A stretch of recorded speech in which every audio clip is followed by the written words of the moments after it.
Welcome to The Village Lantern, a podcast for families living with hidden challenges such as autism and other neurodiverse conditions, and for anyone else wanting to understand, love and support. Our mission is to build understanding, empathy and love for families living with one or more children who have hidden conditions that make life harder in one way or another. We call this extra zing.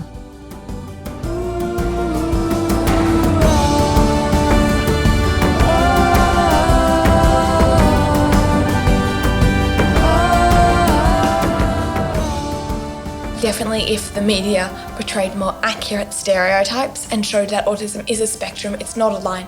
Think of like a galaxy. All those constellations, all those stars in the sky is one of us. We all have different experiences of living with it, and if that was shown, then I feel like people like me could be understood better.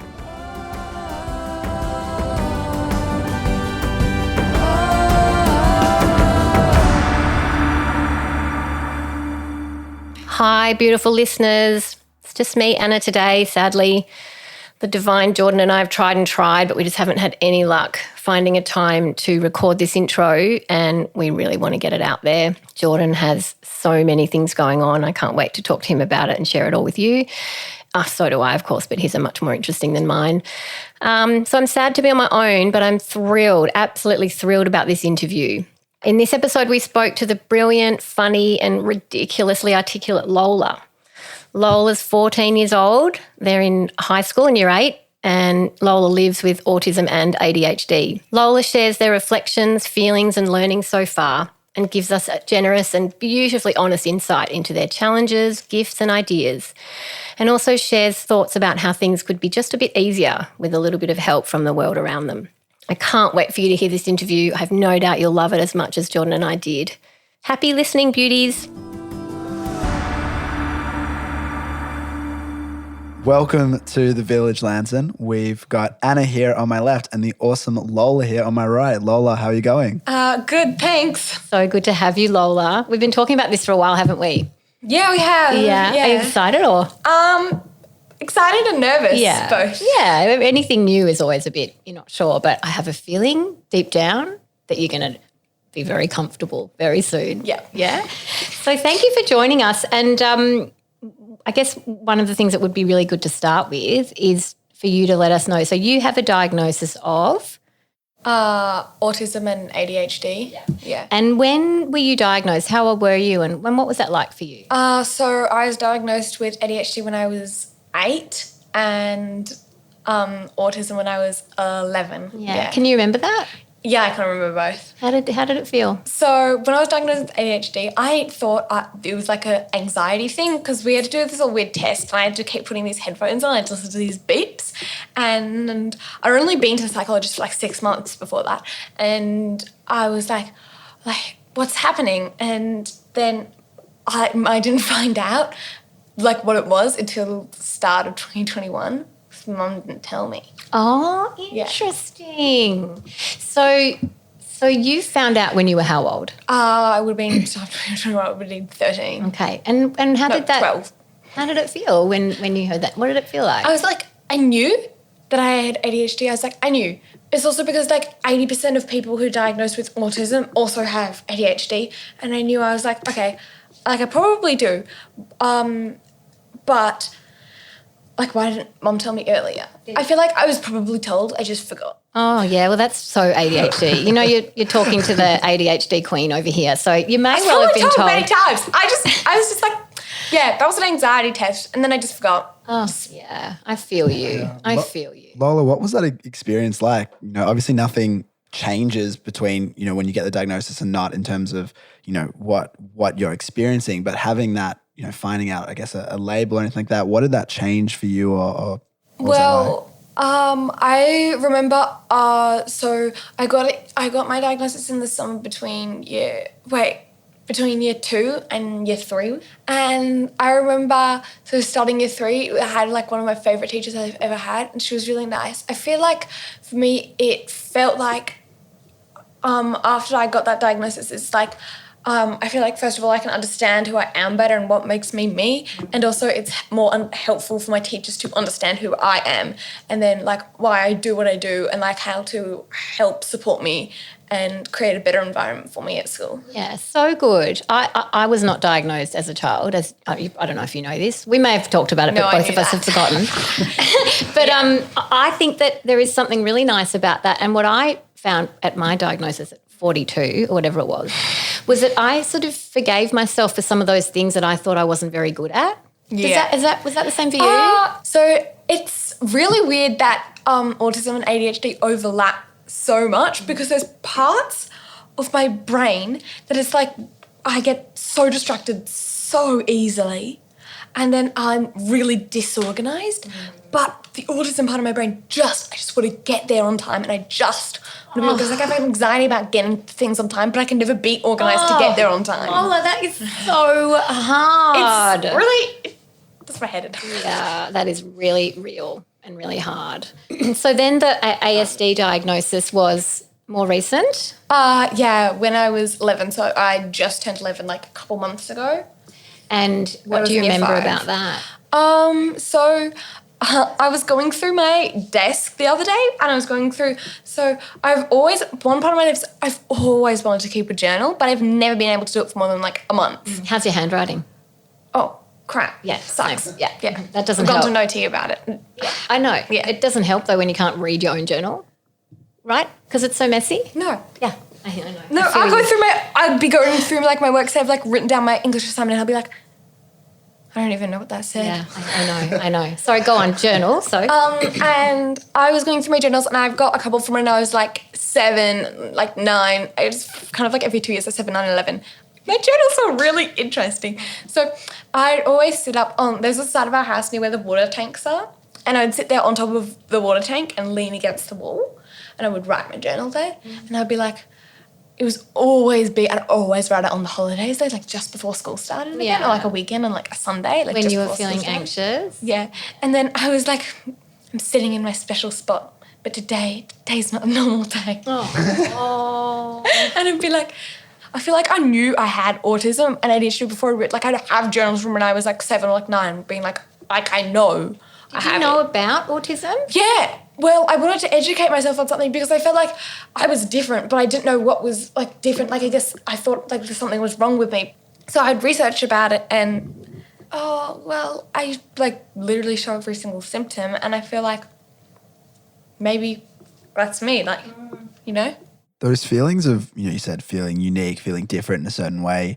What were some of those experiences and insights for you, when you were obviously still such a young age? Definitely the fact that I struggled with school more than my peers.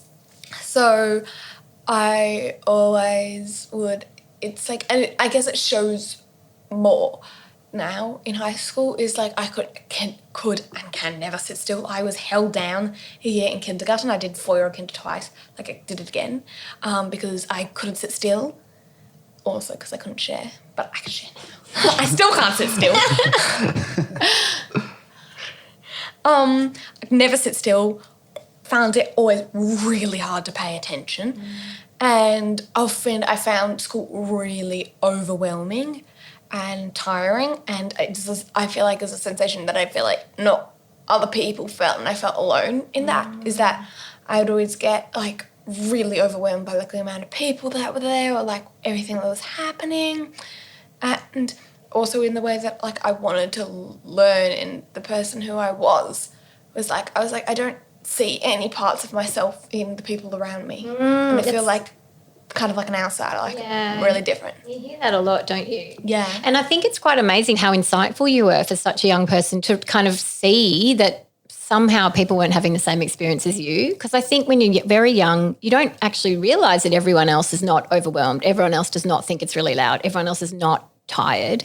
But how did, as each year goes, because what I'm noticing with my daughter is as every year goes by, the gap between what's expected and what can be managed seems to be widening. How did you find each year? Yeah, so I feel like I really started to notice it in year 1. I would have really big tantrums all the time because I've probably asked, probably because I was so overwhelmed, but I didn't know what it was and I didn't know why it's happened, but I would throw really big tantrums and I would get like, I guess it was kind of like an anxiety attack. I would just get so anxious and I would like, it was just everything around me. And I feel like I didn't know what it was. Nobody else felt that, just me. And I was like, what? And I felt in year 1, my teacher, she was really understanding of like me, like sometimes when I felt overwhelmed. So in July that year, I got to go to Sydney. And sometimes when I felt really overwhelmed, she'd let me sit to the side and I'd do some calming scrapbooking about my trip to Sydney. She was really nice. That's so clever. And I think I'm sure it's been the case for you. Some teachers make it more manageable than others. And you think, my year 2 teacher. Why are some teachers able to do that? You know, I think about that quite a lot. And so now you're in high school. Yeah. Year 8. Yeah. And you know about your diagnoses and you understand a little bit more about what that means for you. Yeah. How does it help knowing, and what things could be easier? School could be easier. Yeah. How?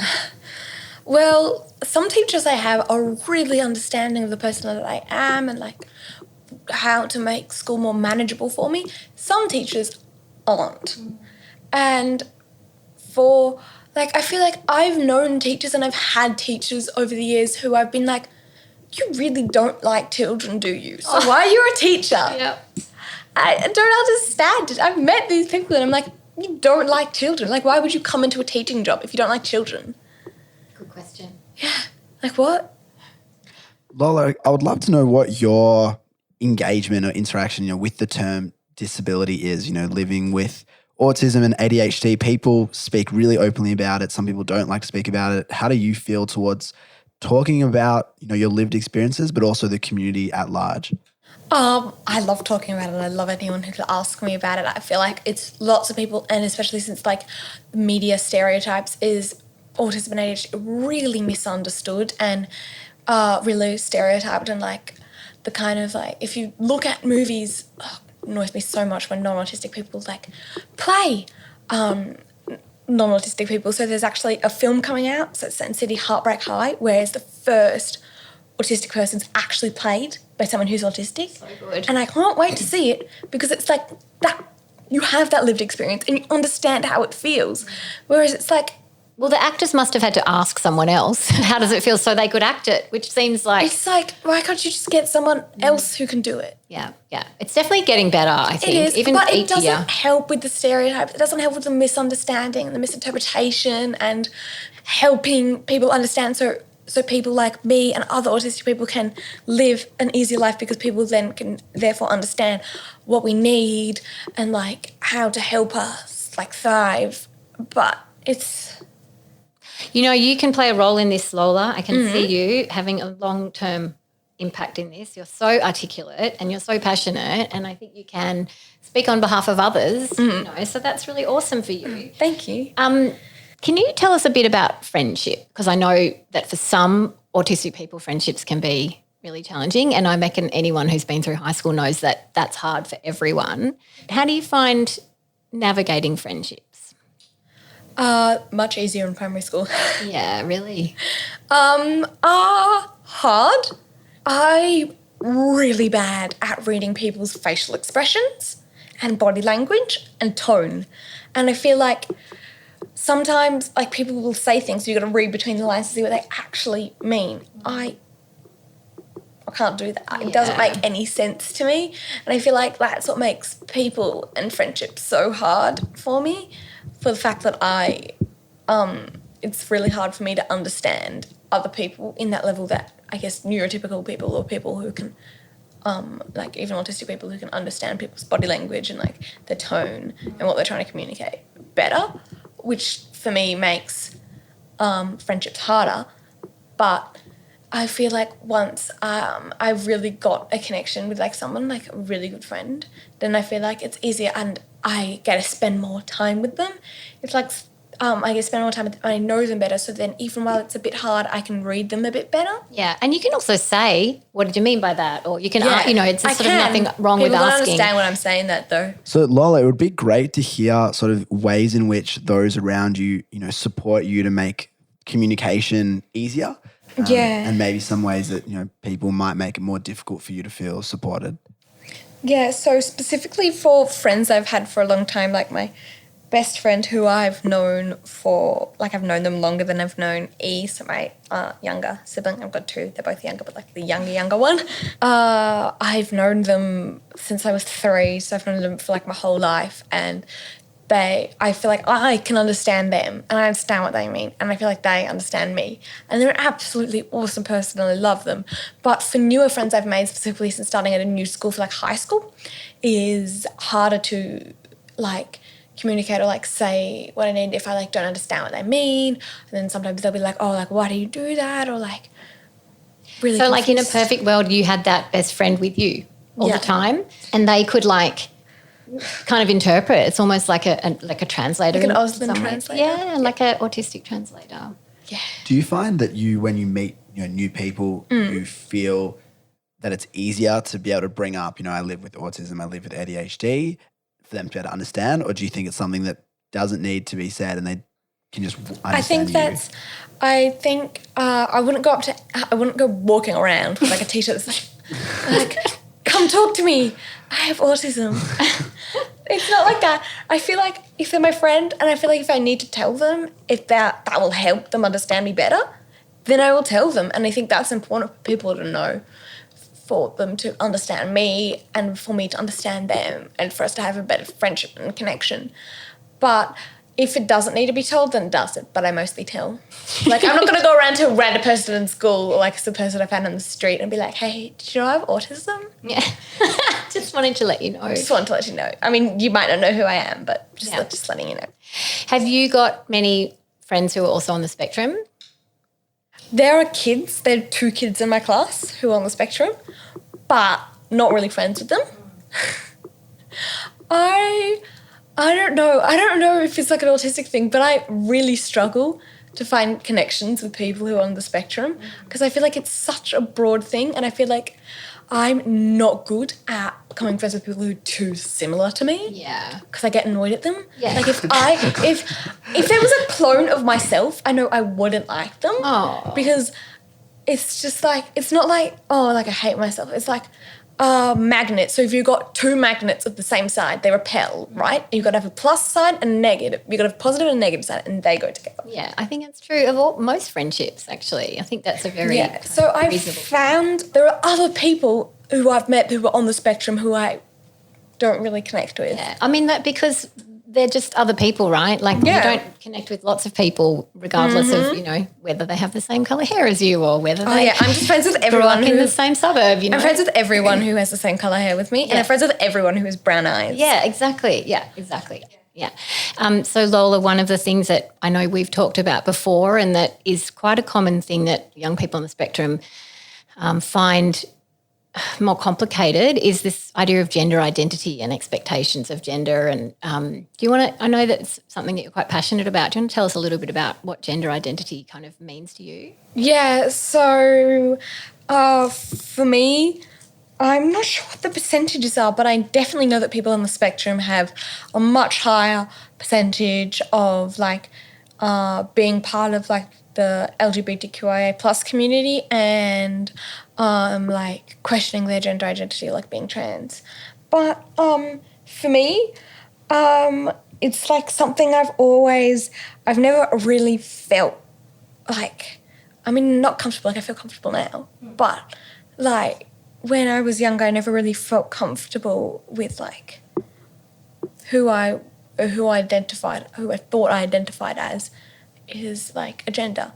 And I feel like to be able to have a really supportive family to help me explore that is really, really helpful, and I love them so much for that. They're pretty cool. Pretty cool. And so for me, I identify as non-binary, so I use they, them pronouns. But for me, going on like that like exploring my gender identity and doing all that, that was something that's really a big part of my life and something that I take pride in. And I feel like for lots of autistic people, since you already don't feel like you kind of fit in because you know you're different, it's like something else that you're like, oh, like Another pressure, another set of rules. Yeah, another like, oh, because I don't like society's constructs and I feel like I don't fit in. And another, yeah, it's like a this or that. And for me, for like being autistic, I'm in the grey area and I feel like I'm in the grey area for everything and in the way I live. And it's just like, you know, it's just another thing of like, oh, you're either male or female. And it's like you're or like the black and white, like you're mentally ill, or like you're perfectly fine. It's like kind of like, what? No, that's rude. That's not true. I don't believe that. And, you know, you articulate that so well because I think that it's so true. And actually, I think a lot of people might not even recognise that. But the way that you've just described it makes so much sense. And it's such a shame that it has to be something that's hard to have to manage rather than just a personal choice that, you know, shouldn't really have much attention drawn to it. Yeah. Lola, you spoke about this grey area before, you know, with how you feel emotionally, intellectually, sensory-wise, like you feel like you sit in this space that's a bit misunderstood. How do you relate to being caught between, you know, different binaries or different perceptions of people? You know, it is, as I'm sure, can be quite difficult. And you said, you know, you feel like an outsider, but it's also this place of immense critical thinking and creativity and ability to think differently from people and therefore be able to engage in sort of really beautifully unique ways. What are some other areas you feel this difference, but in a way that you're really proud of? So just processing your question. Yeah, sorry, I ramble a lot. Same. I feel like who I am as a human being is like grey, not like sad, but like in a way that I feel like most of society sees who you are as like black and white, like, or you're either this or you're either that, and you're not in between because there is no in between. And I feel like for everything that is supposed to be this or that, I feel that in between. I feel like, well, why can't society see that as like not everyone is this or that, not everyone's the same, everyone is different, everyone is unique, and it's beautiful and it's what makes us human and what makes us individuals. It's so true. And I think many people do value that. Many people do see that. And I think you probably find a lot of people who probably feel like that, whether they articulate it the way you do and whether they are willing to talk about it like that. But I think it's the more that you can be so beautifully articulate about that, I think plenty of people could relate to how that feels. And maybe if other people said they feel like that too, then you would feel more, everyone would be more grey, right? Rather than everyone would, and more understanding. Yeah, too, more understanding. That's a big the one. It's the way that even if you feel like maybe you are this or that, maybe you feel like you fit in those two categories, seeing that other people don't and being accepting of that and being able to be like, oh, and being like comforting and being like, oh my God, and like just understanding how those people can feel and trying to understand and being accepting of people. Because they kind of take it personally, don't they? It's like, why do you care? You know? Why do you care? You've got your problem. Yeah. Lola, I'd love to hear, you know, ways in which you think people maybe misunderstand you and what, you know, people listening to the podcast or people in the neurotypical, neurodiverse community could understand to be able to understand you better. So definitely for people my age, I feel like I'm more accepting of who I am as a person and more understanding and more able to understand if I explain it to them and more accepting.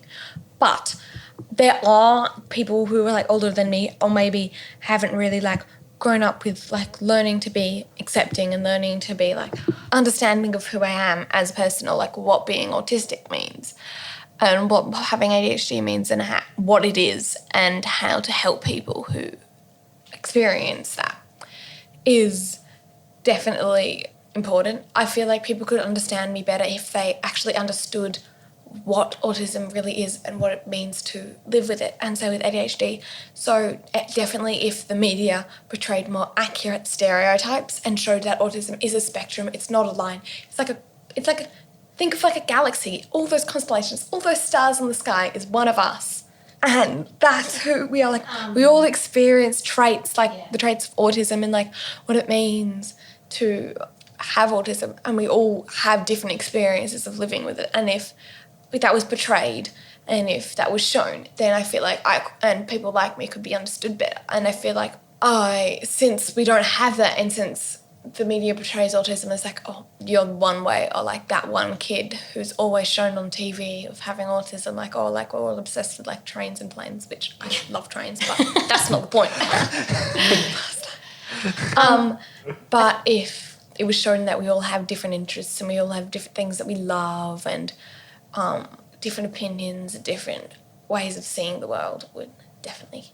I think that's one of the things that's so hard, isn't it? Is that it's not simple to portray, in inverted commas, what living with autism is like, because it's so different for everyone. And so you might put one person who represents someone's experience really well, but someone else might say, well, that doesn't represent me really well. Well, at least the media could do is in movies make autistic people play autistic people, not instead of having neurotypical people being like, oh, like this is it, but it's not. And definitely showing, and like when people like me, or like we have like meltdowns, like panic attacks, I know lots of time in the media is shown like people like jump on people and like pull them down, and that can kill autistic people, because in that space I am so overwhelmed. I've got no idea what I'm doing. And to find out how to really calm people down, because when I get really overwhelmed, something that helps calm me down is music. So like if someone starts playing like the music that I like, that really helps me calm me down, and understanding that that is not how you should treat autistic people, and showing ways that like we are humans, and showing like please care for us is important, if that makes sense. So, I mean, as we know, autism is very, very broad, but there are some common themes. So you've mentioned one of them about having trouble reading body language, understanding tone, understanding what, might be going through people's minds that you have to kind of read between the lines. You've also talked about sensory overload and about how that, because that's a really big thing living in the world. Sensory issues. Sensory issues. So what are your sensory issues? I have... It's got a long list. Lots of autistic people have like a heightened or a dulled sense. I have a heightened sense of touch. So there's lots of feelings and like that I don't like, lots of textures that I don't like. So I hate flour. I hate anything that feels like flour. You mean the powder, not like a plant? Like powdery What about stuff. dry paper? Can you cope with that?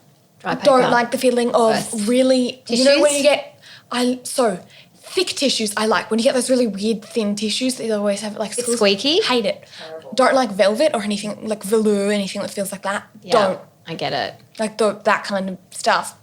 What about really like it. Those fake materials that are like itchy?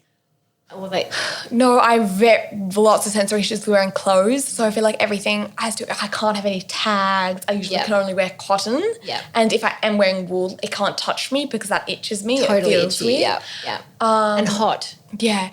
I get very hot and very cold easily, and I can't eat peas.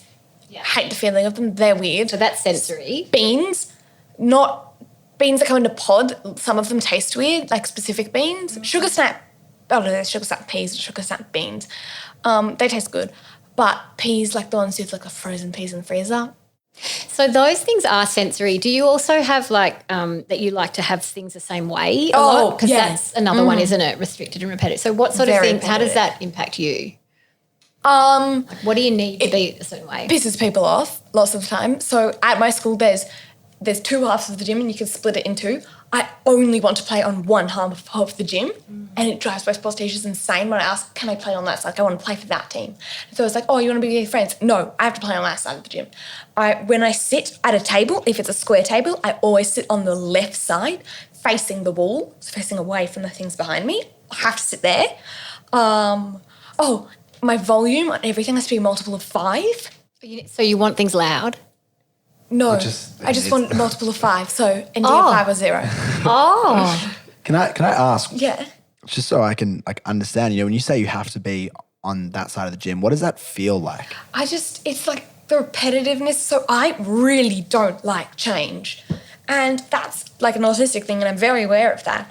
And there's some things in my life that I just cannot control. And there are some things in my life that I can control, and I want to be able to control that. And having that repetitiveness and having that, being able to do that again, makes me feel comforted and makes me feel like I know what I'm doing. It's like really comforting for me. So interesting. I mean, I've spent a lot of time over the past few years working with people who live with autism, a lot of them nonverbal though, or have quite a... I'm very verbal. Yeah, it's great to be able to hear sort of how you're verbalizing your experiences, because a lot of the kids that I know can't say that, so I don't actually know what they're feeling. When someone tries to take away your control in an example like that, what does that mean to you, and what does that feel like? Mum, don't laugh at me. Do you get angry? Yes. Yeah. Because I feel like it might be it's a safety mechanism, right? Yeah. I mean, what's with my child is that there are so many unknowns, and all of those unknowns are really anxiety invoking. Yep. And so to the extent that you so can much limit anxiety. the unknowns, if you can limit that unknown about the gym, if you can limit that thing about where you sit, then you can focus on all the other things that are right. Is that right? It helps you kind of... It helps reduce the amount of things that I find overwhelming, and it helps me understand my situation better. For I'm here, I'm doing this, I'm controlling this. All right, now I can feel good and I can have a fun time because I've limited the unknowns as much as I can. I'm in this good place, I'm feeling great, and here I am. I'm ready to speak to people. And you can focus on the thing you want to focus on, or you can be in the moment. You can actually enjoy something rather than being kind of alert and ready. Really anxious and And what do promises mean to you, Lola? What promises? Like when people promising to you, is it you have to fulfill that. You made a promise, and if you don't fulfill that, I will be pissed. I make promises, and I will make sure that I will fulfill that promise as much as I can. And I want people to be honest with me, and I want people to say what they mean, and I say what I mean. But sometimes Dad tells me that I only have one way to describe this, and it's a Taylor Swift lyric. So it's casually cruel in the name of being honest. And it's I say what I mean, but sometimes I don't think that what if I'm being I'm being brutally honest, and sometimes I don't see that could actually hurt people.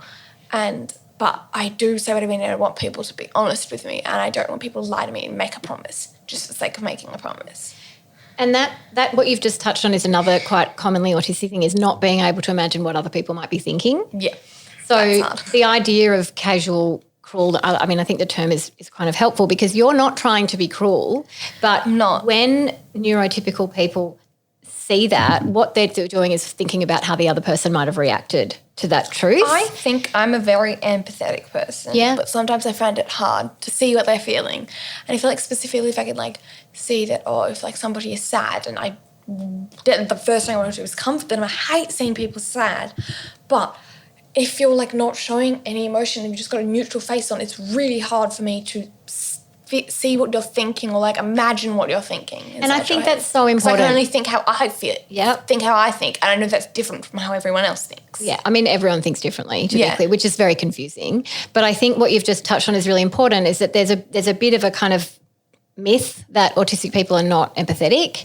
And I think it's the difference between being empathetic means you care about other people, right? I do. I care deeply about what you need to make that easier is to be able to imagine how they're feeling. And that's the bit that's hard, imagining how someone else is feeling. Yeah, it's really hard. Really hard. I think that's one of those really unspoken things that a lot of people can't really fathom about. One of the challenges with autism is we spend so much of our social lives anticipating how other people might react, what they think, what their values are, and navigating that. It's very delicate. If you can't do that, I think it must be very isolating. Hey, Mum was just saying some things that some teachers have done really well. Oh, yeah. Some teachers are really understanding, some aren't. What can you tell us, like 2 things or 3 things that a really understanding teacher has done for you? Yeah, I was having a bad day, and I was having a really bad day, and I was really upset. And one of my teachers saw that, and she was like comforting me, and she was like, "Oh, are you okay?" And then she gave me a hug, and I was like, "Oh, thank you." And you liked that? Yeah, and I was like, someone saw that I wasn't having a good day, and like was there to comfort me when nobody else saw that. And that seems pretty simple, right? Like, yeah, it's just checking in. That was good for you. Something else that teachers do, giving me extensions, because I could win the Olympics for procrastination. Yeah. But I get in it. No, I won't get in it on time. I'll try though. Yeah. But you want to do well, right? I because do. you're really capable and you want to do your best. Yeah. Okay, so giving you an extension. Yeah, What understanding that else? sometimes I find it, well, sometimes also things take me harder to do than other people because I'm a perfectionist and I want to get it right. Yeah. But sometimes the thought of sitting down or like doing it, sometimes it's really hard for me to be able to focus, and therefore I have to do it in like bits, and therefore it's like really hard for me to be able to do it. Yeah. And what about some things that teachers do that make it really hard, not helpful? Shouting at me. Please don't shout at me. That Shouting. makes me want to cry. That's terrible. It's terrifying. I can't stand when people shout at me. It's really overwhelming for me because it's loud noises. I don't like loud noises, even though my voice is really loud. Don't like it when people shout at me. Yeah, that's awful. It's not nice. What else? Getting mad at me for like things that I can't control, like things that are out of my Like fidgeting control, or like something? Fidgeting, not paying attention. I am paying attention. I might not be like not giving you eye contact. It's really hard for me to give someone eye contact. And usually for me, which people don't usually understand, when I'm talking to someone, I find it easier to look at their lips because it's what they're saying and it's where your sound comes from and it's what you're saying and like projecting it. I hate when I get in trouble for not giving you eye contact and not fidgeting and not paying attention. I am always trying my hardest to pay attention. Yeah. And I might not be looking at the whiteboard and I might be like lying my head on my desk or like going on one leg on my chair. I'm allergic to having all 4 legs of my chair on the ground. But I'm paying attention and I'm trying my hardest. I want you to understand that. And I do want to pay attention and I want to be able to understand what you're doing. But sometimes it's just hard.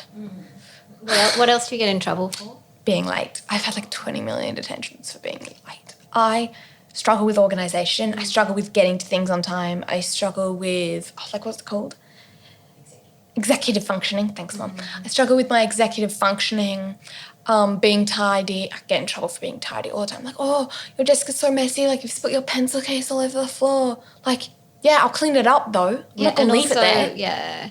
So there seems like there are some pretty straightforward things that if teachers understood would make a really big difference. Like, I might be late and you might find that annoying, but I'm trying my hardest to get there on time. Yeah. Like I'm waking up, I'm having a shower, I'm making my lunch, I'm doing everything I can and I'm trying, but sometimes it's hard. Well, you also told us before that you're stressed about being late. So on top of yeah, I everything, know. you're also stressed about that. I'm not That's really stressed awful. about being late to school though.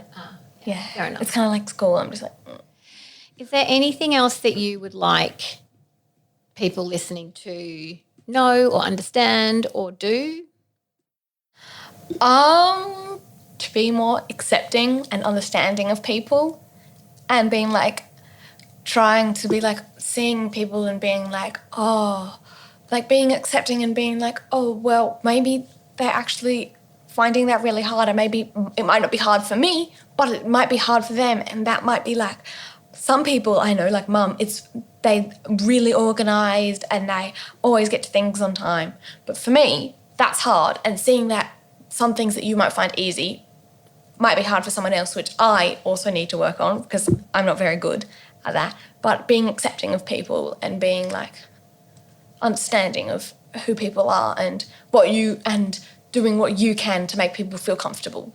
Which is what we're all about, Jordan, really, isn't it? I mean, isn't that why we started this whole thing in the first place, is to try and build that awareness, build that understanding, let people speak their own experiences. So, Absolutely. And Lola, it's been an absolute pleasure to meet you and to have you on the podcast. And I think your ability... Same for me. I'm Same glad to hear. To you, I don't know. And I think your ability to articulate your experiences are so invaluable for people listening who maybe have shared experiences with you and can find that connection and feel supported by knowing that, you know, that gray area is a place that other people sit as well. And also for our listeners who maybe haven't, you know, thought about things that you've said or haven't thought to build that sort of empathy, really being able to open their eyes. So I've thoroughly enjoyed everything you've had to say, and I've learned so much, and it really is a privilege to be able to have you here. And I think there's a lot to take away for our listeners. So I really appreciate the time. Thank you. thank you, Lola. Maybe you'll come back sometime. Maybe. Well, hopefully. Yeah, we'd love to have you back. We still have a few hyperfixations to hear about, so we'll need to make some time. Yeah. And I'm happy to hear anybody else's. Like, I mean, even if it's not my hyperfixation, nobody understands. Nobody understands me, and I feel like I don't care if you don't understand what I'm talking about. I just want someone who will let me rant to them, and I'm totally happy to listen to them rant about their hyperfixation back to me. I'm sure you're going to find someone or many people who also want that, and when you guys find each other, it's going to be amazing. It will. Yeah. Hey, Lola, thank you so much. But I have found many people whose interests, like online though, whose interests overlap with mine. I know that Taylor Swift, Marvel, and Harry Potter, I know all those interests overlap. Is this a call out to the universe? Listen to the universe. If anyone is interested in those three or any combination thereof. I mostly talk about Spider-Man though, not really the rest of the Marvel movies, but mostly Spider-Man. But you're willing to listen to other people's anyway. Yeah. Okay. Well, take that note. And I've listeners. memorized like every part. Oh, Raph and I have this thing. Like Raph does the best imitation of Tobey Maguire's dance from Spider-Man 3. Oh, I'd love to see that. He goes, it's so funny though. All right, honey, thank you for coming. You're a beautiful soul. You too. And we love you. And we hope to have you back again sometime. Yes, and I hope to be back.